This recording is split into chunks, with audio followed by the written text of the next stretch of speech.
What's up, Facebook Live? I am getting ready to discuss the situation that has recently happened with Lil Duval and the Breakfast Club radio show. I don't know if everybody's familiar with the Breakfast Club, but Breakfast Club is a radio show that I actually watch. I don't know if or listen to, and I watch it on YouTube. I watch their interviews. They did an amazing interview with Tiffany Haddish not too long ago where they talked about her childhood and that kind of stuff. That was really good. I'm not sitting in a slot machine. Instead, I'm in my messy room here at the Stratosphere Hotel, which is where I'll be performing all week if anybody is interested. Here till Sunday.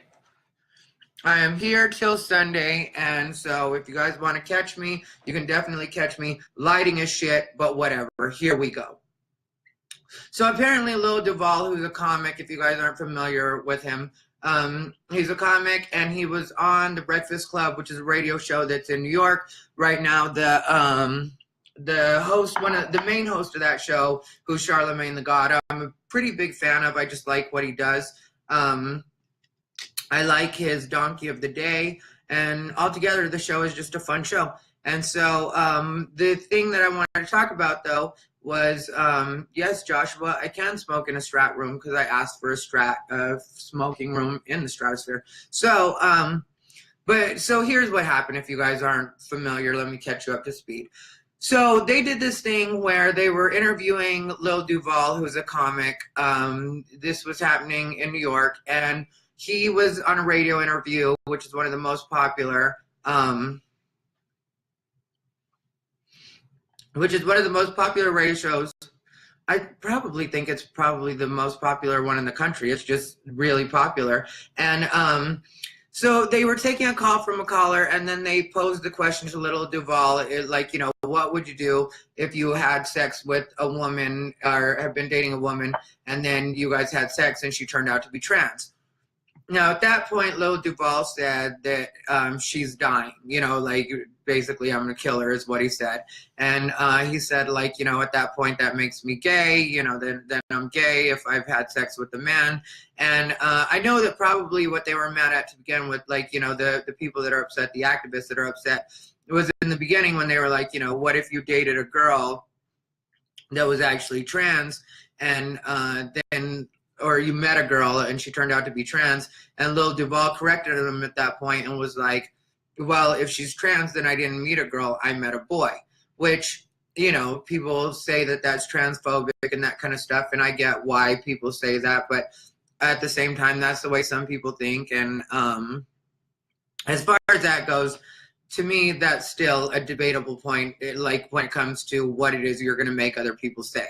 You know, like, I understand that people want to be respected, and I have no problem respecting people as far as what pronouns they'd like me to use or anything like that. But some people just aren't quite there yet. So I don't really know how you can force people into saying something that they don't want to say. And at what point is that, like, not necessarily about your rights, but kind of you trampling on theirs, you know? I mean, like, and this isn't at all a swipe against the trans community. I don't, like, me personally, I have no problem with it, and I think that eventually everybody will get to the point where they do respect it.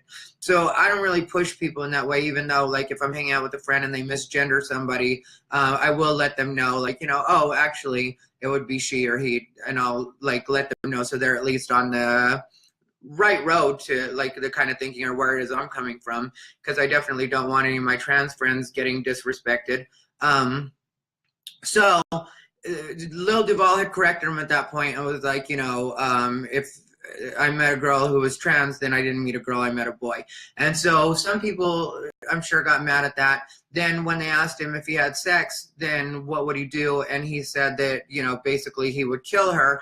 Then, of course, people got upset about that. But the reason, I don't think, because at Politicon, some trans people stood up and said that they were going to boycott Charlemagne the God and the Breakfast Club radio show, morning show, because they felt that, or because he let Lil Duval say inflammatory things towards trans people or about trans people. And that's where I don't agree, because like, if you want to boycott or you don't want to watch something or support something, then don't watch it or support it. But to say that Charlemagne the God and the Breakfast Club let Lil Duval say that, that's where I think that there's something wrong with the thinking, because nobody lets you say anything on an interview. I mean, like, I guess they can ask you to leave. But as far as them actually letting you, you're just talking in an interview. And then I noticed that, because I watched the clip, and I noticed that as soon as he said that she's dying, that's when Charlemagne the God was like, man, you can't do that. That's a hate crime. And then they started to like correct him. And I think that when it comes to LGBT and trans especially, it's really going to do us a lot more good to educate people and take advantage of these teachable moments rather than try to completely shut down their careers over it. Because I think that's what's going to end up causing a backlash, is anytime you say anything that can be construed as negative towards the trans community, suddenly it becomes this whole situation where it's like, you know, now you have to lose your job just because you said the wrong thing. I mean, I remember a radio DJ lost her job because she said that, and she wrote out a thing about it, how she didn't think Caitlyn Jenner would ever truly be a woman because she won't ever have a period. And there were certain things that she said where she's just sort of like, yeah, I don't think she should be eligible for Woman of the Year because she's not technically a woman. And technically there are certain things that will disqualify her from ever being a woman. And I know that some people wouldn't agree with that thinking. And like, I personally don't agree with that thinking as far as, you know, not being able to, that a person just completely can't ever become what it is they're trying to become. I mean, I think that it would be still important to make the differentiation between like trans and cisgender or genetic, depending on how you want to put it. But as far as like forcing people to say these particular things, I just don't get it. I mean, like, I just don't get the idea that like, you know, you're trying to force people to say certain things, and then also making it so there's a consequence of, okay, if you don't say what it is I want you to say, then that means you don't deserve to work for the rest of your life, or you need to permanently be shut down from certain things. And I just don't see that as the case, especially if a person's fan base like more understands where they're going. You know, like if Lil Duval from all of this can gain a little more understanding about the LGBT and more specifically trans community, I think that that would be a much bigger win than making it so, you know, he can't work his next couple of shows. Because I've been protested and I've talked about it before on stage. I haven't talked about it on Facebook Live yet, but I'll take this second to talk about it really quick. Let me see. Sorry, guys, I'm reading Jeffrey J's comment right now because Jeffrey J is a trans man and he has a little more insight, and I do respect his opinion. You know me, I'm down with being you. I would never lie about being trans because it is not honest in my eyes, but saying kill them is shitty. But attacking the show doesn't make sense. They fought back several times on the show. Yeah, that's exactly where I am, Jeffrey. And I mean, like, I agree with you 100% as far as like the killing.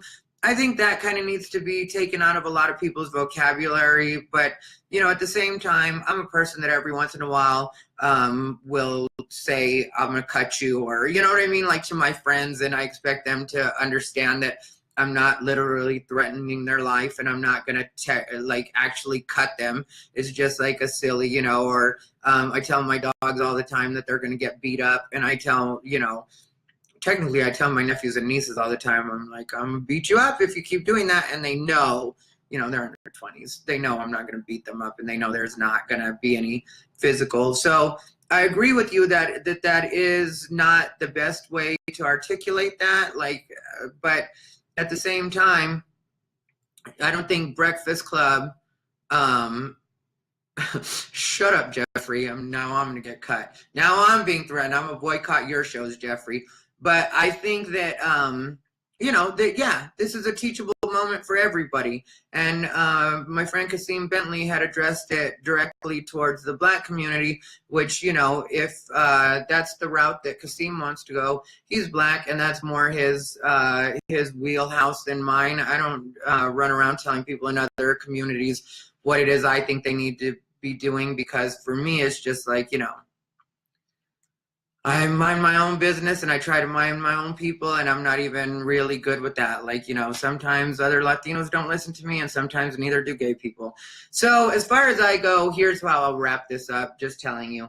I don't think that we need to boycott everything. I don't think that Breakfast Club needs to have a boycott, because they did try to correct Lil Duval several times after he said it. They did try to make sure that he knew that that was not acceptable.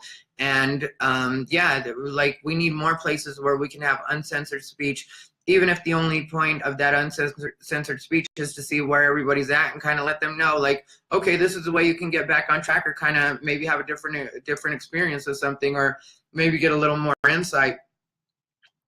When it comes to the not telling people your actual sex before you sleep with them, I'm not down with that. But, you know, at the same time, I don't think death should be the consequence. I think that there needs to be a little education on that part too, as far as trans goes, just in the way that it's not okay not to tell people and then have sex with them. It's just not. So, you know, that's the way I feel. Also, when it comes to HIV, especially if it's going to be unprotected. And that's the way I feel about a lot of things. I feel like you should at least let the person know what they're going into, so they can make that decision with an open mind. So, and yeah, that's exactly where I'm at, Jeffrey. It's a good place for a conversation for everybody, not just the Black community, not just the hip hop community. It's not just the LGBT community, because, you know, in my case, sometimes we in the community talk about it more than anybody else, and we need to get that message actually out to some people that would be willing to listen to it, and not necessarily make it so there's a consequence just for the thinking, but just like, okay, this is where we can all kind of come together and help each other out, and with a little bit of understanding. And I think a lot of the respect that some people in my community, the LGBT community, want will actually come from that understanding, not necessarily from telling them this is the way you're going to do things, but just being like, okay, this is me expressing what it is I am as a human being. And then I think the way that a lot of human beings work, especially because there's so many good people, a lot of people will be like, yes, I get what you're saying, and I will respect that. So that's the way I feel about it. I hope everybody enjoyed this Facebook Live. Sorry my hair's so messed up. Sorry about the bad lighting in here. Maybe I could have done something like that, like Sia, so that I wouldn't have looked terrible throughout this live. But whatever, guys, this is what it is. Like I said, Vegas all week, Stratosphere, LA Comedy Club. If you want to come check it out, come check it out, please. If you want to share this. And if you don't, then don't. Whatever. I'll talk to you guys soon.